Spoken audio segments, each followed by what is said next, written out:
Halo semuanya, apakah kalian sudah siap untuk belajar? Kok kurang semangat? Apakah kalian sudah siap untuk belajar? Wah, mantap! Pada video kali ini, kita akan belajar mata pelajaran IPAS materi rantai makanan. Yuk simak bersama! Tujuan pembelajaran kali ini adalah yang pertama, peserta didik mampu menganalisis hubungan antar makhluk hidup dalam rantai makanan melalui video pembelajaran serta menjawab pertanyaan dengan benar. Yang kedua, peserta didik mampu mengevaluasi kebenaran hubungan rantai makanan melalui kuis interaktif dengan memberikan jawaban yang tepat. Yang ketiga, peserta didik mampu menciptakan contoh rantai makanan sederhana dengan memuat komponen produsen, konsumen, dan pengurai dengan benar. Dalam video kali ini, kita akan melakukan beberapa aktivitas nih. Yang pertama, ayo memahami. Yang kedua, ayo bermain. Dan yang ketiga, ayo berlatih. Masuk pada aktivitas yang pertama, ayo memahami. Anak-anak, amati gambar berikut. Apa saja yang kalian lihat? Menurut kalian, mana yang termasuk komponen biotik dan mana yang termasuk komponen abiotik? Tulis jawaban kalian di LKPD, kemudian presentasikan dengan arahan guru. Nah, benar sekali. Komponen biotik terdiri dari tanaman padi, tikus, ular, elang, dan jamur. Sedangkan komponen abiotik terdiri dari tanah, air, udara, dan cahaya matahari. Komponen biotik dan komponen abiotik saling berinteraksi membentuk ekosistem. Dari interaksi tersebut, komponen biotik membentuk hubungan makan dan dimakan yang disebut rantai makanan. Rantai makanan. Rantai makanan adalah urutan peristiwa makan dan dimakan antar sesama makhluk hidup. Komponen rantai makanan terdiri dari produsen, konsumen, dekomposer atau pengurai. Yuk simak penjelasannya. Perhatikan contoh rantai makanan pada ekosistem sawah berikut. Pada rantai makanan tersebut, setiap makhluk hidup memiliki peran yang berbeda-beda. Ada yang berperan sebagai produsen, konsumen, dan pengurai. Mari kita pelajari satu persatu. Perhatikan video berikut. Amati ciri-ciri tanaman padi. Apakah tanaman tersebut berpindah tempat untuk mencari makanan? Menurut kalian, bagaimana tanaman padi memperoleh makanannya? Benar, tanaman padi mampu membuat makanannya sendiri melalui proses fotosintesis. Oleh karena itu, tanaman padi disebut produsen. Produsen adalah makhluk hidup yang mampu membuat makanannya sendiri. Umumnya, produsen merupakan tumbuhan hijau yang memerlukan cahaya matahari untuk melakukan fotosintesis. Peran produsen adalah sebagai sumber makanan bagi makhluk hidup lainnya. Contoh produsen yaitu tanaman padi, rumput, tanaman jagung, dan lain-lain. Perhatikan tikus di bawah ini. Bagaimana tikus memperoleh makanan? Bandingkan cara tikus memperoleh makanan dengan cara tanaman padi memperoleh makanan. Benar, tanaman padi mampu membuat makanannya sendiri. Sedangkan tikus memperoleh makanan dengan cara makan padi. Oleh karena itu, tikus disebut konsumen tingkat 1. Konsumen tingkat 1 adalah makhluk hidup yang memperoleh makanan langsung dari produsen. Umumnya merupakan hewan herbivora. Perannya adalah memakan produsen dan menjadi sumber energi bagi konsumen berikutnya. Contoh konsumen tingkat 1 yaitu belalang, ulat, tikus, dan sebagainya. Perhatikan ular di bawah ini. Bagaimana ular memperoleh makanannya? Jadi, ular memperoleh energi dengan memakan tikus. Oleh karena itu, ular disebut konsumen tingkat 2. Konsumen tingkat 2 adalah makhluk hidup yang memperoleh makanan dari konsumen tingkat 1 dan umumnya merupakan hewan karnivora. Perannya adalah memakan konsumen tingkat 1 sehingga membantu mengendalikan populasi herbivora. Contoh konsumen tingkat 2 yaitu ular, katak, kucing, dan lain-lain. Selanjutnya, perhatikan elang di bawah ini. Bagaimana elang peroleh makanannya? Jadi, elang memperoleh energi dengan memangsa ular.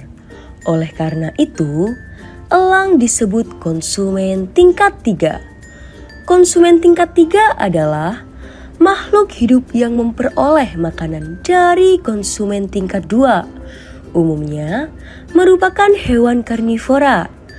Perannya adalah memakan konsumen tingkat 2 sehingga membantu menjaga keseimbangan rantai makanan. Contoh konsumen tingkat 3 yaitu elang, singa, harimau, dan sebagainya. Nah, sekarang kalian sudah mengetahui bahwa tidak semua konsumen memiliki peran yang sama. Pada rantai makanan, konsumen dibagi menjadi beberapa tingkatan, di antaranya konsumen tingkat 1, konsumen tingkat 2, dan konsumen tingkat 3. Perhatikan video di bawah ini. Menurut kalian, apa yang terjadi jika terdapat sisa makhluk hidup yang mati di lingkungan? Siapa yang membantu menguraikannya? Jadi, sisa makhluk hidup yang telah mati akan diuraikan oleh jamur, belatung, dan bakteri menjadi zat hara. Oleh karena itu, ketiganya disebut pengurai atau decomposer.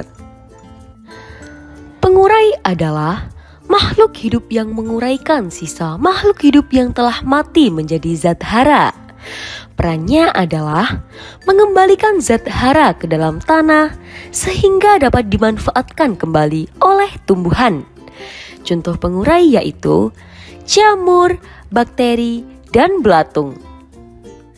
Dari beberapa contoh video yang disajikan sebelumnya, dapat kita simpulkan bahwa padi berperan sebagai produsen yang mampu menghasilkan makanan sendiri melalui proses fotosintesis. Energi yang dihasilkan padi kemudian dimanfaatkan oleh tikus sebagai konsumen tingkat 1. Selanjutnya, tikus dimangsa oleh ular yang berperan sebagai konsumen tingkat 2. Kemudian, ular dimangsa oleh elang sebagai konsumen tingkat 3. Ketika organisme-organisme tersebut mati, jamur akan menguraikan sisa makhluk hidup menjadi unsur hara yang dikembalikan ke lingkungan. Anak-anak, amati gambar berikut.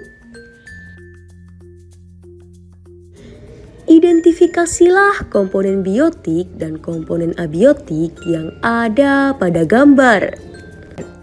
Kemudian, bedakan komponen yang relevan dan yang tidak relevan dengan komponen rantai makanan. Selanjutnya, bandingkan peran produsen dan konsumen dalam rantai makanan. Setelah itu, kelompokkan komponen yang relevan dengan komponen rantai makanan ke dalam produsen, konsumen, dan pengurai. Diskusikan jawaban dengan kelompok kalian. Lalu, tuliskan jawaban kalian pada LKPD yang telah disediakan oleh guru. Presentasikan hasilnya dengan bimbingan guru. Baik anak-anak, setelah kalian melakukan presentasi dengan bimbingan guru, sekarang mari kita bahas jawabannya bersama. Pada gambar tersebut, komponen biotik terdiri dari tanaman padi, belalang, katak, bangau, dan jamur. Sedangkan komponen abiotik terdiri dari tanah, air, udara, dan cahaya matahari. Komponen ekosistem yang relevan dengan komponen rantai makanan adalah komponen biotik. Sedangkan komponen abiotik tidak relevan dengan komponen rantai makanan, tetapi tetap mendukung kehidupan dalam ekosistem. Selanjutnya, produsen dan konsumen memiliki peran yang berbeda dalam rantai makanan. Produsen berperan sebagai penghasil serta sumber makanan bagi makhluk hidup lainnya. Sedangkan konsumen berperan sebagai pemakan makhluk hidup lain untuk memperoleh energi. Tanaman padi termasuk produsen karena mampu membuat makanannya sendiri. Belalang, katak, dan bangau termasuk konsumen karena memperoleh makanan dari makhluk hidup lain. Jika dilihat berdasarkan tingkatannya, belalang merupakan konsumen tingkat 1 karena memakan tumbuhan. Katak merupakan konsumen tingkat 2 karena memakan belalang. Dan bangau merupakan konsumen tingkat 3 karena memakan katak. Jamur termasuk pengurai karena menguraikan sisa makhluk hidup menjadi zat hara yang dapat dimanfaatkan kembali oleh tumbuhan. Dengan demikian, dapat kita simpulkan bahwa contoh rantai makanan yang telah kita pelajari terdiri atas padi sebagai produsen, belalang sebagai konsumen tingkat 1, katak sebagai konsumen tingkat 2, bangau sebagai konsumen tingkat 3, dan jamur sebagai pengurai. Memasuki aktivitas yang kedua, yaitu ayo bermain. Pada aktivitas ini, kalian akan bermain kuis melalui scan barcode yang telah disediakan.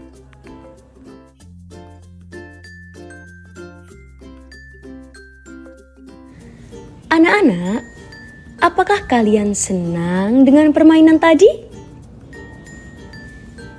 Hebat sekali! Sebelum kita melanjutkan kegiatan berikutnya, mari kita ingat kembali contoh rantai makanan di pembahasan sebelumnya yang terdiri dari padi, belalang, katak, bangau, dan jamur. Pada rantai makanan tersebut, padi berperan sebagai produsen, belalang sebagai konsumen tingkat 1, katak sebagai konsumen tingkat 2, bangau sebagai konsumen tingkat 3, dan jamur sebagai pengurai. Simak narasi berikut ini. Di sebuah sawah, petani merasa keberadaan katak mengganggu. Kemudian, ia membasmi semuanya. Setelah itu, jumlah serangga di sawah menjadi semakin meningkat. Padi pun lebih mudah rusak karena tidak ada lagi katak yang membantu mengendalikan serangga. Setelah menyimak narasi tadi, jawablah pertanyaan yang tersedia dengan memberikan pendapat dan alasan berdasarkan narasi tersebut. Kerjakan LKPD yang tersedia bersama kelompok kalian. Kemudian, diskusikan jawaban kalian. Lalu, presentasikan hasil diskusi kelompok di depan kelas. Nah, anak-anak, setelah kalian melakukan presentasi jawaban kalian di depan kelas, mari kita bahas bersama. Tindakan petani membasmi semua kata tidak tepat, karena kata membantu mengendalikan serangga di sawah. Jadi, pernyataan bahwa kata membantu menjaga keseimbangan ekosistem adalah benar. Sedangkan pendapat bahwa kata sebaiknya dibasmi agar padi aman juga kurang tepat. Karena keberadaan kata justru membantu mengurangi hama. Memasuki aktivitas yang ketiga, yaitu ayo berlatih. Coba perhatikan lingkungan di sekitar kalian, baik di lingkungan sawah, kebun, hutan, sungai, laut, atau lingkungan sekitar rumah. Sekarang, kemukakan ide kalian. Makhluk hidup apa saja yang dapat membentuk suatu rantai makanan? Pikirkan urutan proses makan dan dimakan yang paling tepat agar membentuk suatu rantai makanan yang benar. Pastikan urutannya dimulai dari produsen, dilanjutkan dengan konsumen, kemudian diakhiri oleh pengurai. Sekarang, berdasarkan ide yang telah kalian rencanakan, buatlah sebanyak mungkin contoh rantai makanan yang berbeda. Kalian juga boleh menambahkan makhluk hidup lain yang sesuai. Kerjakan di LKPD yang telah disediakan. Setelah selesai, presentasikan di depan kelas sesuai arahan guru. Baik anak-anak, sebelum kita mengakhiri pembahasan kali ini, apakah ada hal yang ingin ditanyakan? Wah, tak terasa. Selesai sudah pembelajaran kita pada materi rantai makanan. Tepuk tangan untuk kita semua. Semoga pembelajaran ini bermanfaat. Sampai jumpa pada materi berikutnya.